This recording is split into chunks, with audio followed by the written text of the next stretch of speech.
Hello, everyone. It's Wednesday, February the 22nd. We've got a lot of stuff we're going to try to go through, and we're going to go through it as quickly as we possibly can. But we've got a lot of nice stuff to report to you. It's we've got the Secretary of the West Virginia Department of Health and Human Resources, Dr. Jeff Coben, with us, and we've got our Secretary of the West Virginia Department of Environmental Protection, Scott Mandarola, is with us, and so they'll come on here in just a second. There's a bill that is just going through right now, and it is House Bill 2412, sponsored by a whole bunch of our delegates and everything, and this is in regard to the November 14th plane crash, at Marshall University. It happened a long time ago. But yet with me, and I'm sure with Kathy, it's like it happened yesterday. We were both in the dorm when we got the word, about the plane had gone down. Lots and lots of really good friends. Lots of good friends. Lots of friends of my mom and dad, but lots and lots of personal friends, classmates of mine and Kathy's as well. I salute everyone for doing this. It's a special day, a Memorial Day that will be remembered especially in sports history, but in all history forever. So it passed unanimously in both the House and the Senate, and I'll very proudly add my signature to that when we get it. And I guess, we've got to, can we do that right now, Jordan? Yes, sir. Okay, here we go.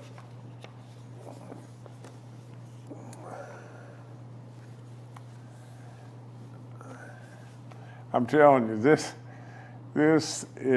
it's hard for me to keep big tears not out in my eyes right now because it's just unbelievable, unflat believable.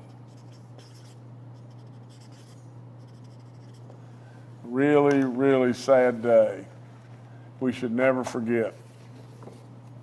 There's my signature on House Bill 2412, and we thank all those that were sponsors of the bill and everything to bring this to all of our attentions and everything. It's a great day. Thank y'all so much.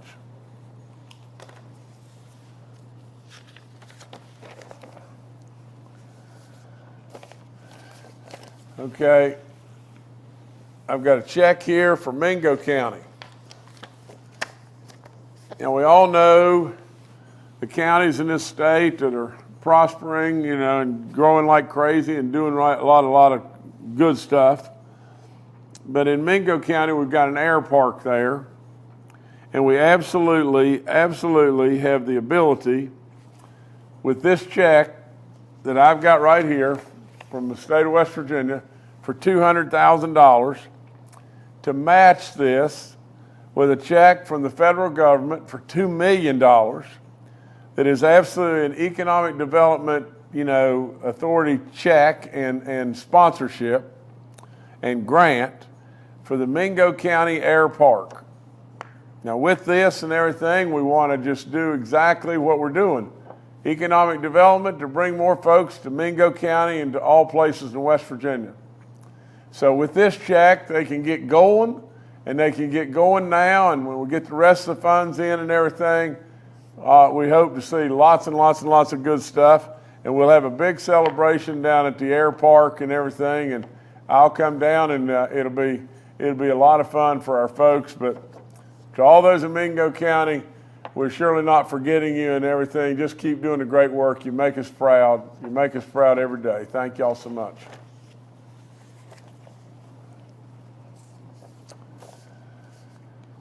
Okay, I want to congratulate our DEP on this one.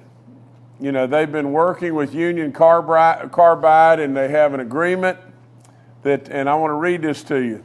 The West Virginia Department of Environmental Protection has signed a collaborative agreement with Union Carbide Corporation's Institute facility to implement additional measures that will reduce ethylene oxide emissions at the plant. While the facility is currently in compliance with all the terms and conditions of the necessary permits, these new requirements go above and beyond state and federal regulations. It's another perfect example of our DEP running to the fire. So Scott Mandarola, if you'll come on, and Scott, tell us a little bit more about this. Thank you very much, Governor Justice. As you said, my name is Scott Mandarola. I'm the Deputy Cabinet Secretary for the West Virginia Department of Environmental Protection. As you indicated, currently, Union Carbide Corporation is in full compliance with all of its ethylene oxide related terms and conditions. These new requirements in the agreement go above and beyond state and federal rules and regs.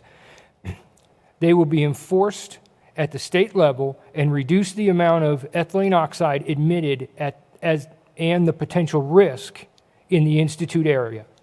Union Carbide Corporation ethylene oxide distribution facility will be required to significantly reduce its allowable emission limits for ethylene oxide. It'll identify and fix leaks at a level 50 to 1,000 times lower than what was required by current regulation. It's required to develop a site-specific screening program for rail cars containing ethylene oxide in its service. It will continue working with the West Virginia DEP and the U.S. Environmental Protection Agency to develop improved monitoring for ethylene oxide emissions around the facility. The West Virginia Department of Environmental Protection conducted a short-term ethylene oxide air monitoring project in 2022, which sampled 7 sites in and around the chemical facility in Institute and South Charleston over 4 24-hour periods. The agency's final report on the project is now available on WV DEP's ethylene oxide website. A public meeting on the final report is set for Thursday, March 2nd from 6 to 8 at the Wilson Union Hall on campus of West Virginia State University in Institute. Thank you, Governor. No, thank you, sir. Scott, I really appreciate all the great work you do, and please pass on my best wishes to Harold and all the great stuff that you're doing every day. I mean, really and truly, I mean, we should be so thankful to have these great servants working for us and doing the work that they do. Now, you know, I've got a fellow that's also joining us today, Dr. Jeff Coben. He's going to give you some updates on DHHR. One of those is going to be on delayed payments that are going to our foster families and everything. And I think the DHHR has reported last night that progress has been made in resolving these issues, as well as some other things that he wants to talk to us about. Dr. Coben, please come on. Thank you, Governor. Appreciate the opportunity. There are 3 things I just wanted to mention today. The first is that we have been planning to make some changes to the current COVID dashboard with the federal public health emergency set to expire on May 11th. The department is updating our COVID dashboard to better reflect the current response to the pandemic. And beginning today, as part of that update, the dashboard updates will be occurring weekly on Wednesdays, which is actually quite similar to what many other states have done over the past several months. The second update, as you mentioned, Governor, relates to the delays that have been experienced with regards to payments affecting foster families and other agencies involved in our child welfare and foster care system. First of all, I want to apologize for that situation and to ensure everyone that we are working as hard as we possibly can to correct the cause of those delays. Yesterday, the department released 303 additional new payments totaling just over $517,000. Today, the department will release an additional 1,764 payments, totaling just under $1.5 million in payments. We understand the impact that this has on families and are devoted to correcting this as quickly as possible. We've also worked hard to try to communicate to families who might be impacted how they can get in touch with us. And I want to reiterate that DHHR's constituent client services is a great point of contact. We will try in every way to help those families who've been impacted by delays in payments, as well as through contacting the local DHHR offices. Several groups have already been paid through our process. That includes the non-certified kinship, adoption subsidies, socially necessary service providers, and legal guardianship subsidies. Today, payments will be processed for child placing agencies, residential provider agencies, certified kinship, and relative caretakers. And additional payments will be processed this week for independent living and transitional living and adult services. And we anticipate that payments will be returning to their normal schedule next month. The last thing that I'd like to comment on is the construction that has been underway in the Huntington area. As some may know, late in 2021, over a year ago, the department contracted with a developer to build a new residential facility in the Huntington area. At that time, the facility was envisioned by the leadership of DHHR to be used as a forensic group home. The department has an important obligation and a commitment to providing individuals that are in the care of the state, whether they be adults or pediatrics, to live in an environment that is the least restrictive environment and the most community-based environment that we can possibly provide. In addition to the construction that was underway in Huntington, there have been two other facilities that have been already constructed for forensic group home needs. And those facilities are not yet fully occupied. As a result of that, we looked at the continuing need for this particular forensic group home plan in Huntington, and thought that we might actually be better served by repurposing that to serve as a home for West Virginia's youth who are currently in out-of-state locations. Working through that process, we then recognized that would require an additional operator for that home, and we've had some staffing shortages. In addition, there has also been some unavoidable delays in the construction of the home, of the facility in Huntington. So that made us question whether or not we could actually implement that option successfully quickly. So in order to put this facility into use as quickly as possible, we've now made the decision to move forward with continuing the construction, building it out as flexible administrative office space that can be used. It's quite close to highway, and we think that that will serve our needs quickly and flexibly as the department moves forward. I'll also mention that we will continue to monitor the need for new group homes for the forensic population, as well as opportunities to bring children who are currently served in residential facilities out of state back to the state of West Virginia, and plan additional construction in order to meet those needs. So with that, Governor, I think I'll turn it back to you. No, thank you, Dr. Coben. I appreciate you in many ways. I've got something else I'm going to jump to and everything. It's a housing development fund. Today, and get this, today it was announced that our West Virginia Housing Development Fund has again been awarded a AAA rating by Standards & Poor's.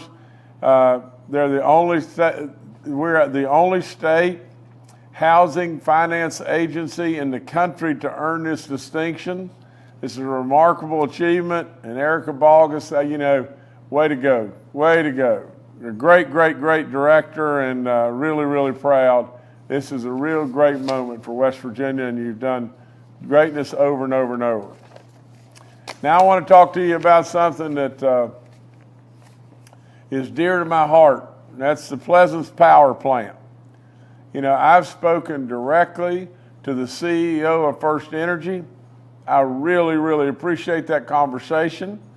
My urging was, and message was simple as it can be, and that is just this: some way, somehow, this plant has got to remain open. And it's got to remain open as a coal-fired power plant. I mean, this plant has had upgrades to where it's probably in the second best shape of any of the coal-fired power plants we have in the state.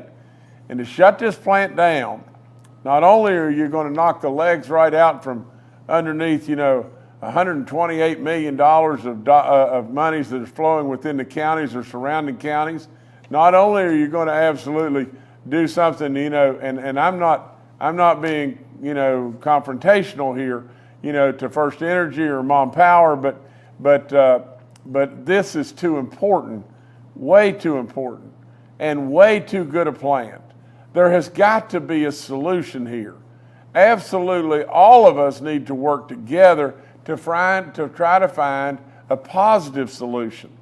I mean, when it really boils down to it, I don't know the exact number, but there's 155 or 60, employees at the plant that are direct employees. But think of the coal miners.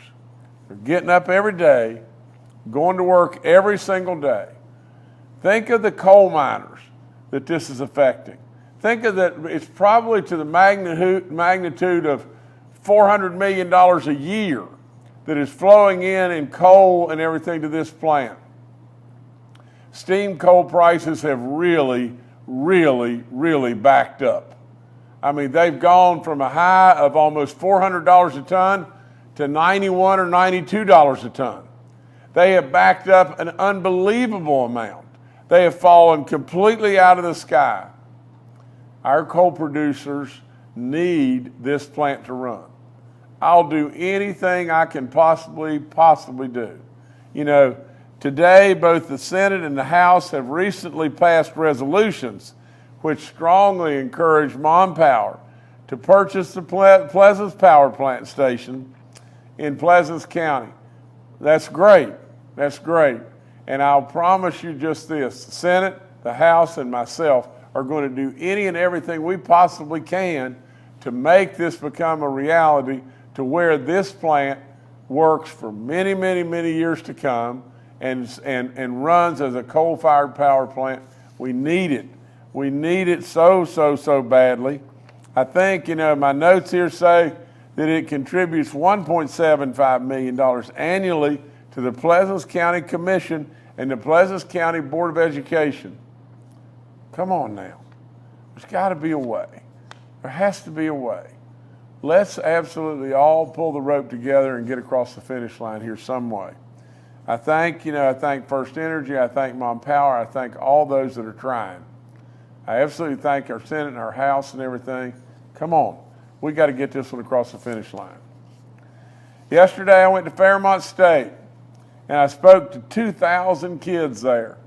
You know, I love being with the kids, you know, and there was kids from 3 Marion County high schools. I think it was East Fairmont, Fairmont Senior, and North Marion.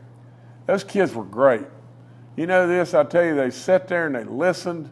They watched a great video that one pill, I think it's one pill can kill. Now, with all that, you know, I told them and talked to them probably for 15 minutes. And you know, absolutely, the kids, the manners of those kids were just spectacular. You know, I salute our superintendent there in Marion County, Donna Heston, and absolutely I thank all the teachers, all the administrators, all the people that literally worked really hard to make this a reality. But when it really boils right down to it, let's just be real. Game Changers is important, really important, because they're trying to educate our younger folks at how deadly these terrible drugs can be. Everybody thinks, especially young kids, that they're invincible. They think absolutely nothing can happen to me. But how many times do we have catastrophes? How many times do we see it all across this nation, all over the place? How many times when kids just can't seem to turn away because of peer pressure or whatever it may be? You know, I talk to the kids from my heart because I really love them. And, you know, I go back to an athletic director I had a long time ago that said, kids know if you like them. Well, I'll promise you the kids know I love them. And, you know, I really appreciate those kids and their behavior and everything and listening. Because at the end of the day, if we can just turn one of them away from doing something that could be really bad, we may save a life. And to save a child, I mean, how does it get any better than that? But literally, those kids, there's 2,000 of them there.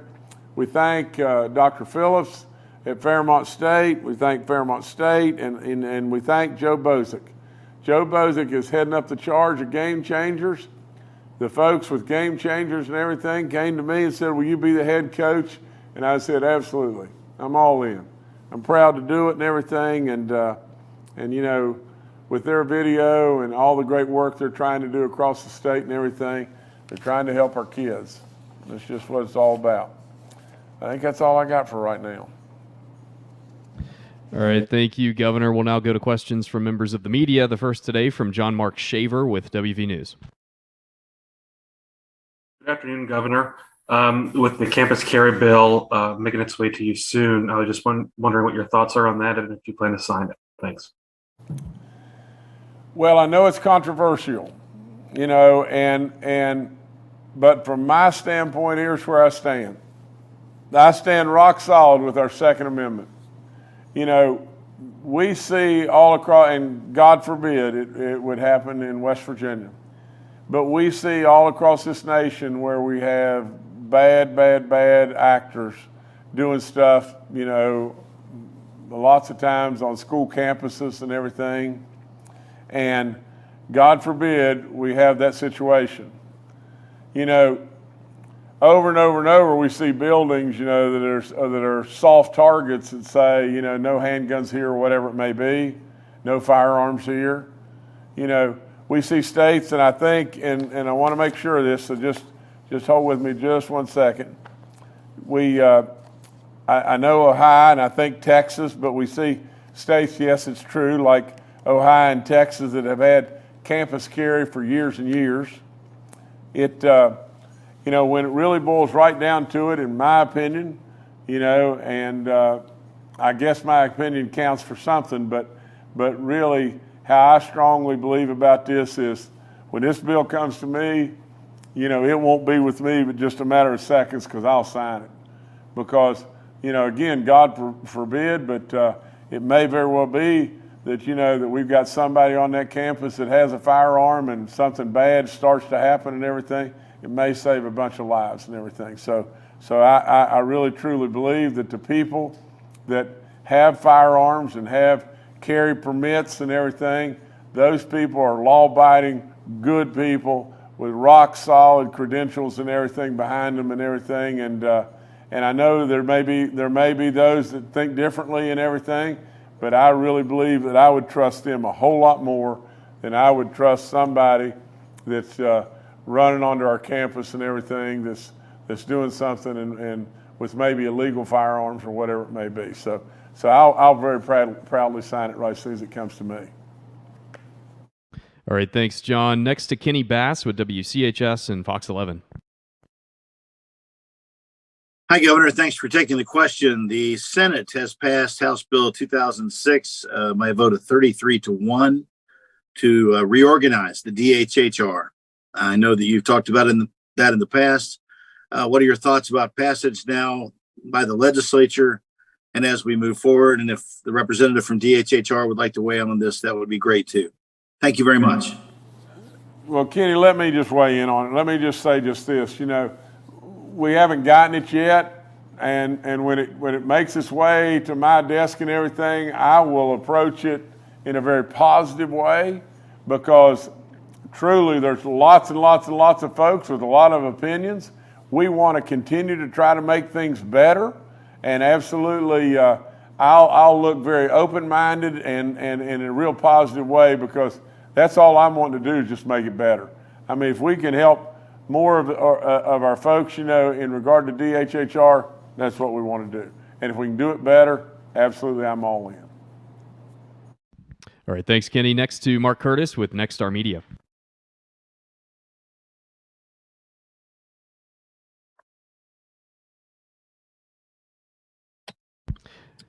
Yeah, Mark, you may be muted there.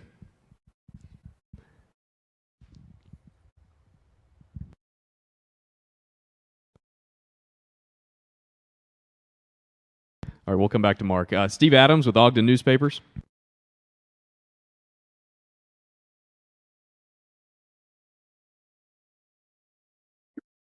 Yeah, Steve Adams of Ogden Newspapers here. Sorry, I had to step out of House Delegates Chamber to Pleasance Power.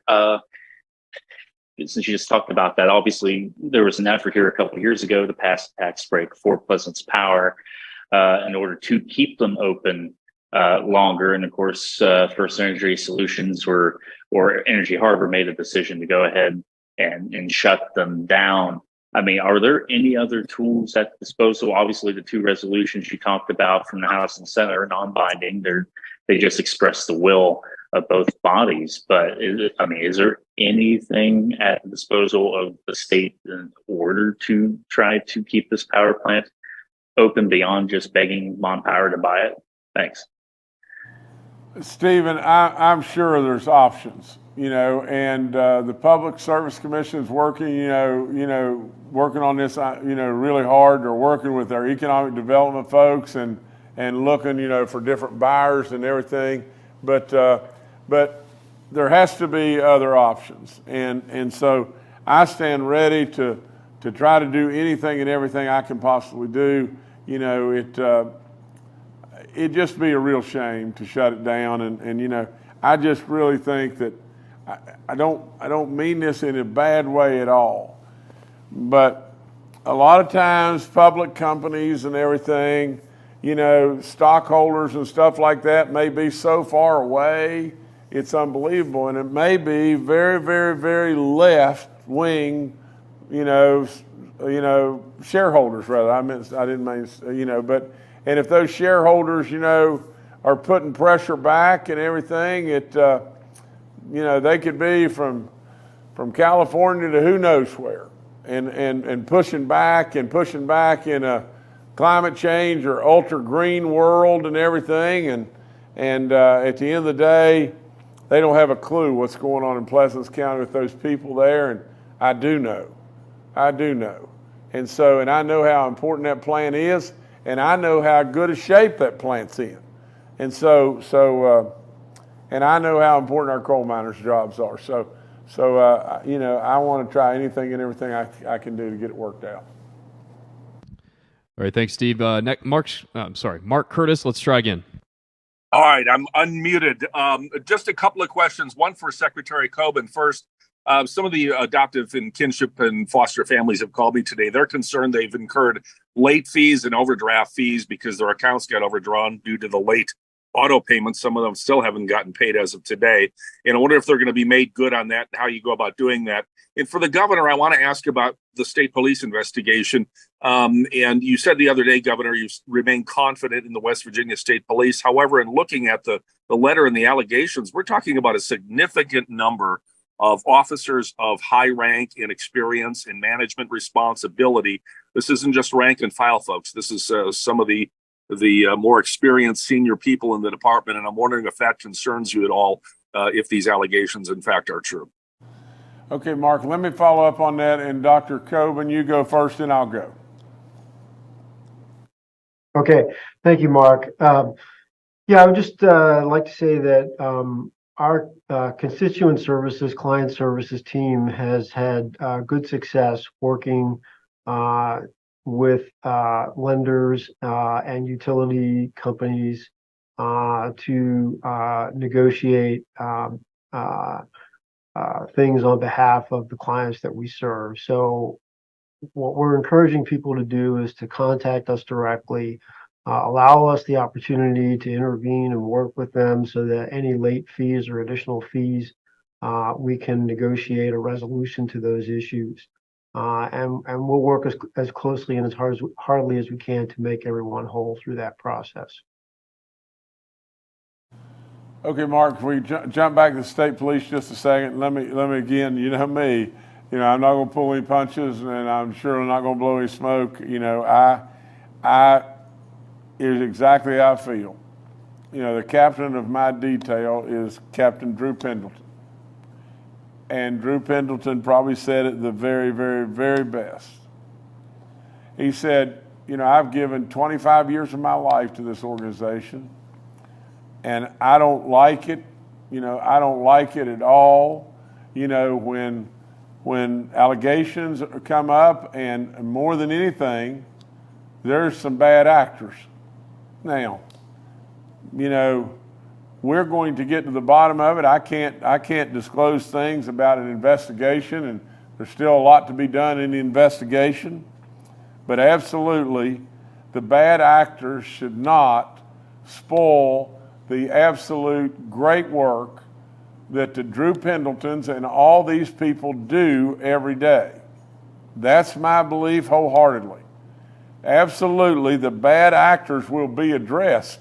And I'll promise you, with me, they'll be addressed, because I absolutely can't stand that. And if there's wrongdoing, then it should be acted upon, and it should be acted upon very, very quickly. But we've got to let the investigation play out. We've got to get to the end of that. That will be done very, very, very soon. And with all of that, right behind all that, I want you to always remember just this. I don't know how I can say it any other way. Who do we call when we got a problem first? Who do we call? We call the state police. Now, sure, there's 600 and some that are uniformed, and 400 and some, that are working, behind the scenes and everything else. When you've got in excess of 1,000 people, you're going to have a problem sometime. And at that point in time, it needs to be handled the way we're handling it. Investigate, get to the bottom of it. Absolutely cut out the bad actors and then move on. But with all that, please, we should all understand just how tough their job is all the time. Now, it's tough stuff. And absolutely, with all that, we should always remember who we call first, and always be supportive of law enforcement at every level. I can't say it any more bluntly than that.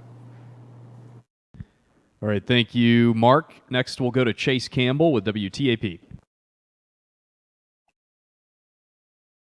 Hi, thank you. I have a question for the governor and then a question for Secretary Coben, if that's okay.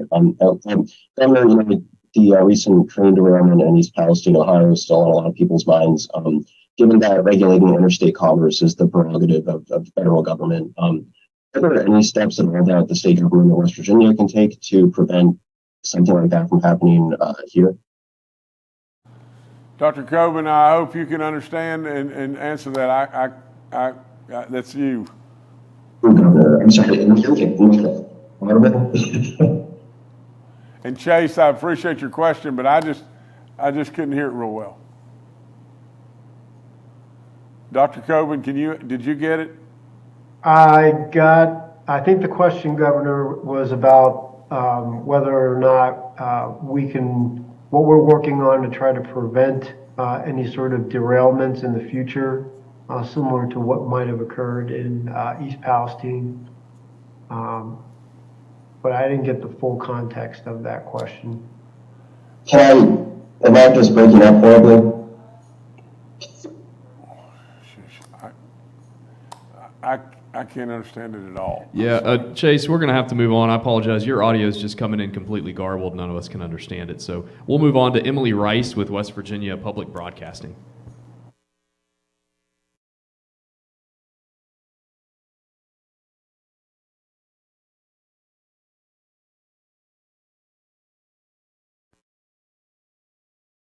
If your question, is anything about East Palestine at all, let me just tell you this, all of our folks, whether it be National Guard, DEP, whomever it may be, all of our folks are working, hand in hand with those residents or whatever, in the area, working with the NS Railroad.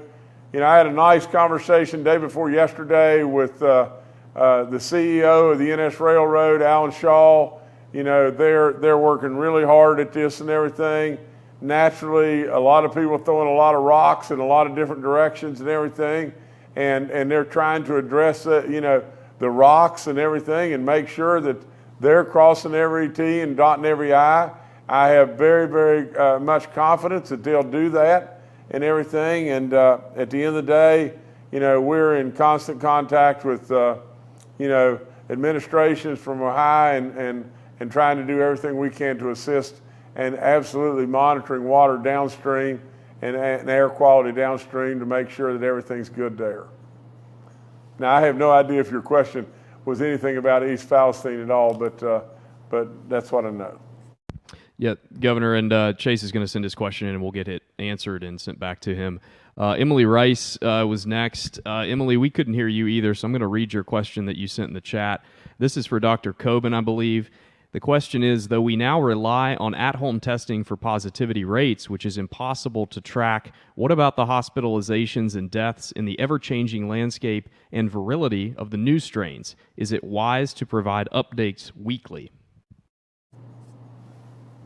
Yeah, thanks, Jordan. So as I said, the trends on that are trends that are currently recommended to be monitored on a weekly basis. And there's also, as Emily pointed out, the monitoring of cases has shifted from health department monitoring to really focusing more on hospitalizations and fatalities. So what CDC and other states have moved towards is looking at those trends, and on a day-to-day basis, while that can fluctuate, we get a better picture for how things are spreading on a more weekly basis. The other thing I'll mention and don't want to lose sight of is that we throughout the state continue to do wastewater sampling and monitoring for COVID-19, and continue to monitor that along with General Hoyer, Dr. Marsh, and others to make sure that we're not seeing big spikes in anticipation of additional outbreaks. Come back to me. Let me add a little bit on this too. Probably it would be a good idea if we're going to a one day a week briefing and everything, that if we could get Dr. Marsh and General Hoyer to join Dr. Coben and give us a little brief update on COVID and everything. I think really the people that are are tuning in and listening, as well as the media and everything, we probably should do that. So we'll get back on doing that next week, and it's a great question, and I think it's a good point. All right, thank you, Emily. Next to Sarah Sager with WSAZ. Hi, yes, I have multiple questions. My first question is to the governor as well as Secretary Coben. I want to ask you your thoughts on transparency regarding this planned forensic group home in Campbell County. The community felt ambushed by this facility. They had no knowledge. The delegate, the senator, the county commission, no one knew that this facility was happening. Also, Dr. Coben, is the state keeping the contract with the developer? It's around $3 million now that this facility is going to be used for an office space instead of residential.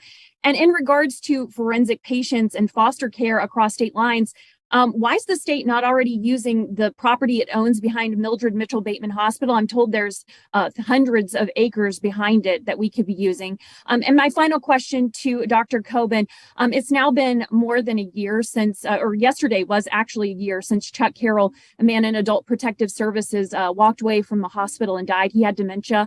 For a year, I've been asking the state about the review that I was told by DHHR was being done by Bureau for Social Services. I've never been able to get any information about that review. I've emailed you a couple of times. I know you've taken on a lot recently in a short amount of time, but I would love to sit down and talk to you further about a lot of these issues. Thank you. Dr. Coben, all the way across these questions, you're going to have to answer. You've got a lot more knowledge than I've got and everything, but in regard to this, please, if you got information, please give it to us. Absolutely. I'll do my best and try to remember the series of questions as Sarah presented them. I guess the first thing is that the development, as I mentioned, of the planned group homes goes back to, I think, 2021. And I'm not quite sure exactly when the construction actually started. I've been in the position for less than 3 months, as you know, and there have been other group homes that have been constructed during that time frame. I understand it was always the intent of the department to meet with the community prior to opening any facility, and that, but it's also the intent of the department to try, as I mentioned previously, to ensure that all individuals who are under the care of the department are placed in the least restrictive care setting that's possible. So I think that, learning from this experience and making sure that as we move forward, those types of meetings occur earlier on in the process is something that we would strive for. With regards to the question in terms of the contractor, we're continuing to and plan to continue to work with the contractor. There have been some unavoidable construction delays, but at this point in time, we will be looking to reach back out to modify the scope of work that was initiated back in 2021 in order to modify the eventual facility itself. And then finally, with regards to your last question, I think I would need some additional detail, but we would be happy to get back to you on that other case that you mentioned. I know that was investigated by the Office of Health Facilities Licensure and Certification, but we'll look into what else may have been done within the department and be happy to get back to you on that, Sarah. All right, thank you, Sarah. Governor, I'll turn it back to you. Well, first of all, I really want to say this. I really mean this. I really appreciate the questions. I just think it's great, especially when someone, brings up a point, that is something that I feel like that we should absolutely continue to, or we should, re-amp up what we're doing and everything in regard to maybe an update on COVID every time. It wouldn't take, 2 or 3 minutes to be able to do it and everything. And it may be very educational and reassuring to our folks out there. So with all that being said, like I said, I appreciate all the guests that came on today, and I appreciate the good work from Dr. Coben and Scott Mandarola and just Erica Balgus and on and on. So thank you so much, and please continue to get on and ask your questions, and we'll answer as best we can. And we're really excited about going and seeing the Mingo County Air Park. It'll be really good. All right, thank y'all much. Thank you. Oh, well, last thing. Please, keep in your prayer, like I've done so many times, all those we lost in this terrible sports air tragedy at Marshall University.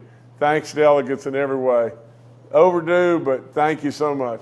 Really, I was really proud to be able to sign that. It meant an awful lot to me. Thank you so much.